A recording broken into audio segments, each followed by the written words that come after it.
Inside was a large, sticky chocolate cake with Happy Birthday Harry written on it in green icing. Harry looked up at the giant. He meant to say thank you, but the words got lost on the way to his mouth, and what he said instead was, "Who are you?" The giant chuckled. "True, I haven't introduced myself. Rubius Hagrid, keeper of keys and grounds at Hogwarts." He held out an enormous hand and shook Harry's whole arm. "What about that tea, then, eh?" he said, rubbing his hands together. "I'd not say no to something stronger if you've got it, mind." His eyes fell on the empty grate with the shriveled crisp packets in it, and he snorted.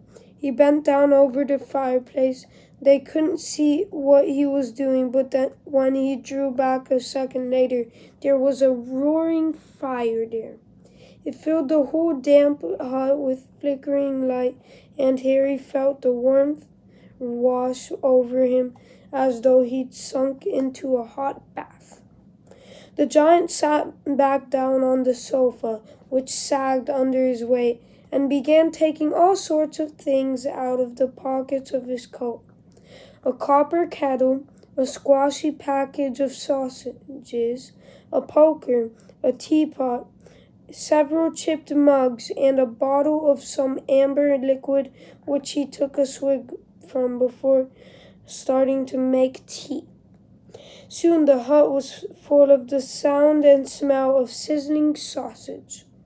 Nobody said a thing while the giant was working, but as he slid the first 6 fat, juicy, slightly burnt sausages from the poker, Dudley fidgeted a little. Uncle Vernon said sharply, "Don't touch anything he gives you, Dudley.